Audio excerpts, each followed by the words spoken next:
Hey everyone, welcome back for another deep dive. Today we're going to be talking about something that I think is super important, and that's investing in yourself. Investing in yourself. And we found this awesome article on Medium, actually. Oh, cool. By Frederick Osei-Manu called Invest in Yourself. Have you heard of him? I haven't, but the title is definitely intriguing. Yeah, it's a really great read, really thought-provoking. And he starts off with this question that I thought was really powerful, which is, why do we invest in other people's dreams, but not always in our own? It's true. We spend so much time and energy supporting other people's goals and ambitions. And it's not that that's a bad thing, obviously, but it does make you wonder why we don't always give ourselves that same level of commitment. Right. Like, why are we so hesitant to prioritize our own growth? It's like we almost feel guilty sometimes, you know? Yeah, totally. Like we should be focusing on other people first. Exactly. But the truth is, investing in yourself is not selfish. It's actually essential. Okay, so let's talk about that, because I think that's where I get a little tripped up. Like, what does it even mean to invest in yourself? It feels kind of vague. Right. Like, where do you even begin? Well, Manu actually lays out a really clear framework in the article. He talks about 3 key steps. Okay. The first one is continuous learning. Okay. And it's all about, always seeking out new knowledge and skills. Like what specifically? Give me an example. Sure. It could be anything from reading books and articles to taking online courses to attending workshops or conferences. Okay, yeah. It's really about constantly expanding your horizons. And how does that tie back into investing in yourself? Well, the more you learn, the more confident and capable you become. Ah, I see. And that opens up all sorts of opportunities. Makes sense. Yep. Okay, so continuous learning is step 1. Right. What's next? Step 2 is expanding your worldview. Ooh, that sounds interesting. Yeah, this one's all about challenging your assumptions and biases. Okay, so how do you actually do that? I mean, it's not like you can just flip a switch and suddenly see the world differently. Right, true. It does take effort. It's about actively seeking out different perspectives, even ones that might make you uncomfortable. Yeah. It's about questioning your own beliefs. And how do you suggest people do that? It could be something as simple as talking to someone who has a different opinion than you, or reading articles from sources you don't usually agree with. Okay, so it's about really exposing yourself to different ways of thinking. Exactly. Because the more you do that, the more nuanced your understanding of the world becomes. Okay, so continuous learning, expanding your worldview. What's the third step? All right, so the third step is what Manu calls putting treasures in proper places. Treasures in proper places. I like that. But what does that even mean? It's about prioritizing what truly matters. Okay. It's about understanding that your time, your energy, your love, those are all precious resources. I like that. They're all treasures. Exactly. And you want to make sure you're investing them wisely. So it's like... It's about being intentional. Yes. About where you focus your attention and your efforts. So it's not just about finances. No, not at all. It's about so much more than that. It's about really valuing yourself, your growth, your dreams. This is really resonating with me. Yeah, me too. And one of the things that really struck me in the article was this quote. He says, "Give yourself room so you can grow to become what you are intended to be, for you also deserve it." Whoa. Powerful stuff. And you know what I love about that quote? It's like a permission slip to prioritize ourselves. It is. It's saying you're worthy. You deserve it. You deserve to invest in yourself. And I think that's something we often forget. I know. We're so busy taking care of everyone else. Yes. But Manu is reminding us that self-care isn't selfish. It's essential. Absolutely. And when you invest in yourself and become a better, more confident, more fulfilled person, it actually creates this ripple effect that benefits everyone around you. Oh, I love that. The ripple effect. Tell me more about that. Okay, so imagine this. You decide to take a course to learn a new skill, right? Okay. That knowledge not only empowers you, but it can also inspire others around you to pursue their own growth. Ah, okay, I see. Maybe you become more effective at work and contribute more to your team. Right. Or maybe you even start that side hustle you've always dreamed of and you become this source of inspiration for your friends and family. Wow, I hadn't thought about it like that. It's pretty amazing, right? It totally changes the conversation around self-investment. It's not just about us as individuals. It's about the positive impact we can have on the world. Exactly. And that actually brings us back to Frederick Osei-Manu himself. What's interesting about him is that he's not just an author who writes about this stuff. Okay. He really embodies these principles in his own life. He's a speaker. He's a mentor. He's someone who's actively walking the walk. I love that. It adds so much credibility to his message. Oh, for sure. It's not just theory, it's lived experience. You know, sometimes you read these self-help books and you wonder, have you actually tried this yourself? Totally. But with Manu, you get the sense that this comes from a place of genuine passion and experience. Okay, so continuous learning, expanding our worldview, putting treasures in the right place. Those are the 3 pillars of his framework for investing in yourself. Of those 3, which one resonates most with you? That's a good question. What stands out to you? I think, honestly, putting treasures in proper places really hits home for me. Yeah, me too. It's like this reminder to be mindful of where we're investing our time and energy. Absolutely. Yeah. It's so easy to get caught up in the hustle and forget about what truly matters. Exactly. But I think where people get stuck, and this is where I get stuck sometimes, is the how. The how. Yeah. Like, okay, intellectually, I get it, Right. but what are some concrete steps I can take to start putting these ideas into practice? Well, that's a great question, and it's something we're going to dive into much deeper in the next part of our deep dive. Well, perfect little cliffhanger. But I'll give you a sneak peek. Each of those 3 steps, remember continuous learning, expanding your worldview, putting treasures in the right place. Yeah. Each of those can be broken down into actionable strategies. And trust me, you don't have to overhaul your entire life to start seeing the benefits. Small steps, consistency. Exactly. Small, consistent actions done with intention can make a huge difference over time. Okay, I am excited to hear more. But first, we need to take a quick break. When we come back, we'll be exploring the practical side of self-investment, sharing specific tips and strategies you can start using right away. Stay tuned. Okay, so we've laid the groundwork. We've talked about the why of self-investment, the incredible benefits it offers, not just to us as individuals, but to those around us as well. But now I think we need to get practical. The how. The how, exactly. Where do we even begin? You know, it's funny how sometimes the simplest ideas are the most powerful. Remember those 3 steps we talked about from Manu's article? Continuous learning, expanding your worldview, putting treasures in their proper places. Yeah. They might sound big and daunting, Right. but they really don't have to be. Okay. Let's break them down, shall we? Yeah, let's break it down into some, like, bite-sized actions. Bite-sized, exactly. Okay, let's start with continuous learning. Okay. What are some ways our listeners can start feeding their curiosity today? You know, you don't need to enroll in a PhD program to be a continuous learner. Right, exactly. But it's really about finding those little sparks of interest in your daily life Okay. and like fanning them into flames. Pick up a book on a topic you've always been curious about. Mm-hmm. Listen to podcasts, obviously, like this one. Of course, of course. Maybe try a free online course. There are so many incredible resources available these days. Yeah, totally. Even just like striking up a conversation with someone who knows more than you do about a particular subject. Oh, I like that. That can be a form of continuous learning. Yeah, it's about making learning a part of your lifestyle, not just like something you do in a formal setting. Exactly. Make it a habit. It reminds me of something my grandmother used to say. Every day's a school day. I love that. Okay, so continuous learning is step 1. Yeah. What about expanding our worldview? Okay. How can we start looking at ourselves and the world with fresh eyes? This one's all about pushing yourself outside of your comfort zone, Okay. both mentally and physically. Travel to new places, even if it's just a town over, Okay, yeah. engage with people from different backgrounds and cultures. Okay.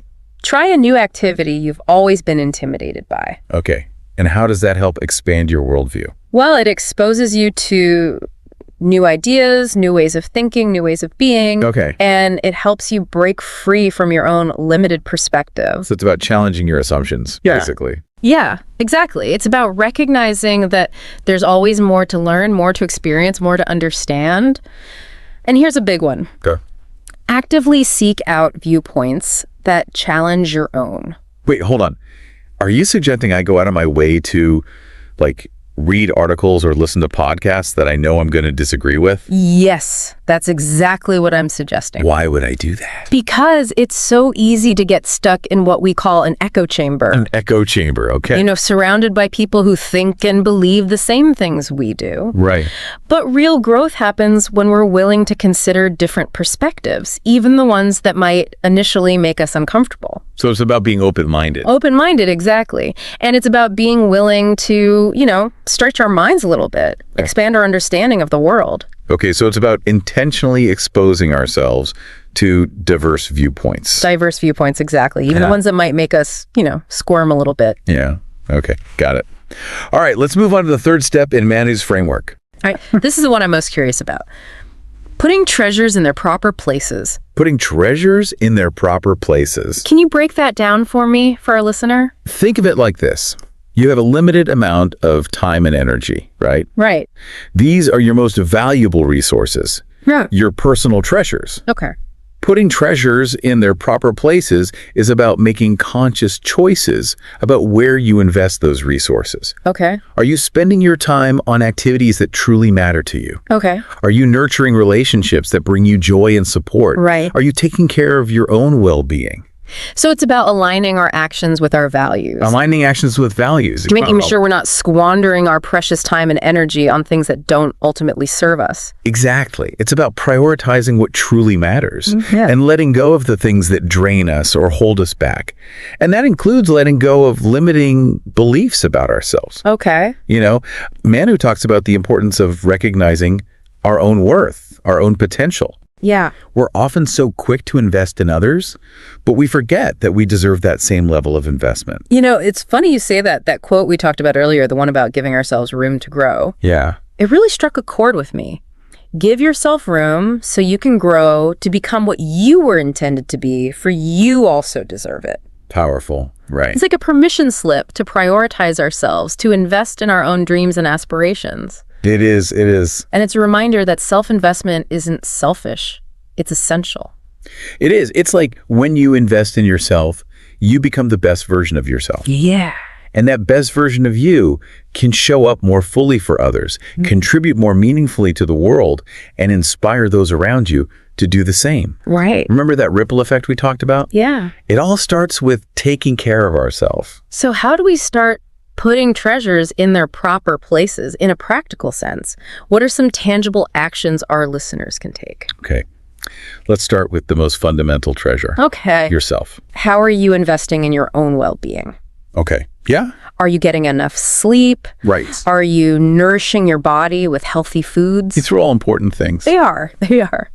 Are you moving your body in ways that feel good? Self-care isn't just about bubble baths and face masks. Right. It's about prioritizing your physical and mental health. Yeah, I think a lot of people struggle with that. They do? Myself included. Yeah. We tend to put our own needs on the back burner, especially when we're busy taking care of others. Yeah, it's so easy to do. But you're right. Self-care is foundational. Foundational. It's not selfish. It's essential. What about the other treasures Manu talks about?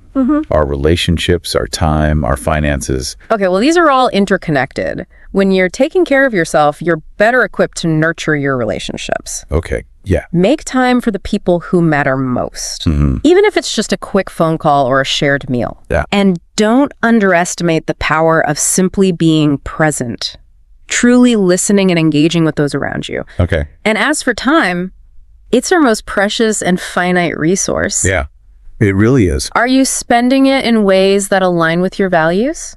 Okay. Are you saying yes to things that excite you Yeah. and no to things that drain you? And finally, finances. Investing in your financial literacy, creating a budget, saving for the future. Okay. These are all forms of self-investment that can create a sense of security and freedom. It's like we're building a foundation for a fulfilling life, A foundation. brick by brick. Brick by brick, exactly. In each of these treasures, our well-being, our relationships, our time, our finances, Yeah, they all contribute to that foundation. they do. But here's something I'm wrestling with. Okay. It's all well and good to talk about prioritizing ourselves. Yeah. But what about the people who depend on us, our families, our partners, our colleagues? Yeah. How do we deal in self-investment with our responsibilities to others? That's a great question. And it's one that a lot of people grapple with, for sure. Yeah. The key, I think, is to recognize that taking care of yourself actually enables you to take better care of others. Oh, right. It's like that old saying, you can't pour from an empty cup. Right. If you're constantly running on fumes, you're not going to be much good to anyone. Right. So by prioritizing your own well-being, you're actually replenishing your energy reserves. Right. So you can show up more fully for the people you love. It's not an either proposition. Okay. It's about finding a sustainable balance. So it's not about choosing between ourselves and others. It's about recognizing that our well-being is interconnected. Interconnected. But when we take care of ourselves, we create a ripple effect of positivity that extends outward, Yes. benefiting everyone around us. That's it. That's it. And that brings us back to the heart of Manu's message. You are your best investment. You are your best investment. Not just for your own sake, but for the sake of everyone you touch and the world you inhabit. Wow, we've covered a lot of ground here. We have. We've explored the 3 practical steps to self-investment, Right. continuous learning, expanding our worldview, and putting treasures in their proper places.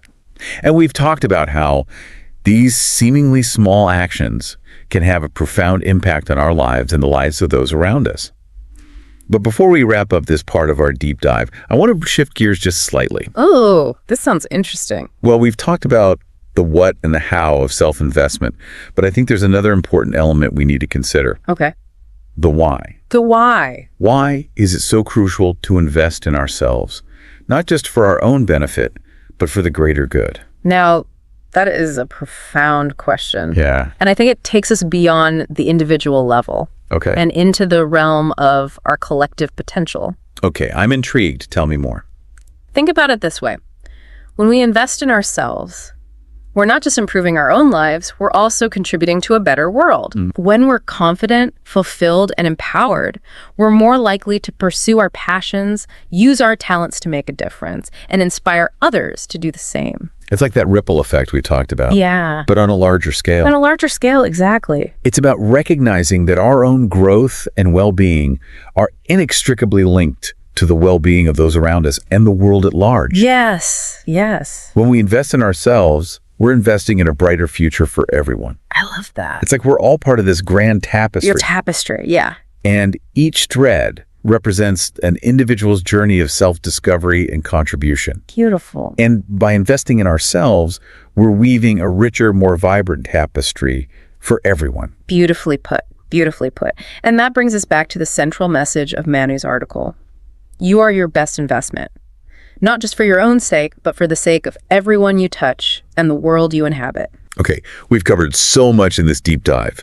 From practical steps to profound ripple effects, it's clear that prioritizing our own growth and well-being isn't just beneficial, it's essential. It is essential. But I think there's still one piece missing. We've talked about the why and the how. Yeah. But I want to end this deep dive by giving our listener something concrete they can take away. Okay. Something they can start doing today to nurture their own potential. All right. Love that. Let's empower our listener with a challenge. A challenge, okay. A simple yet powerful one. Okay, I'm ready. Think about one area of your life where you've been wanting to learn or grow. Okay. It could be anything.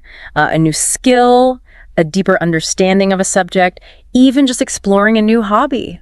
Got it. I'm sure our listener has something in mind. Good. Now commit to taking just one small step today towards that goal. One small step. It could be as simple as reading an article, watching a tutorial, or even just making a list of resources to explore.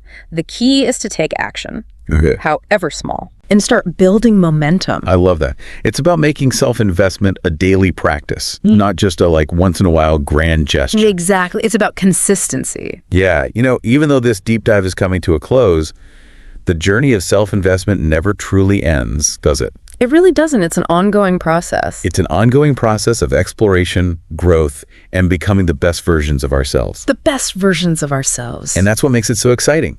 There's always something new to discover, a new challenge to embrace, a new layer of ourselves to uncover. And the rewards, as we've discussed, are immeasurable. They are. So to our listener, remember this. You are worthy of investment. You have incredible potential waiting to be unlocked. And by taking small, consistent steps each day, you can create a life that is rich, fulfilling, and impactful. So go out there and invest in yourself. You won't regret it. And who knows, maybe you'll inspire others to do the same. Until next time, keep diving deep. Okay, so we left our listener with that challenge at the end of part 2. Right, right. And they've identified something, some area where they want to grow. Mm-hmm. They're ready to take that first step today. Yeah. What advice would you give them to really make that step count? Well, it's all about intentionality. Intentionality. Yeah. Don't just passively consume information. Right. Engage with it actively. Take notes.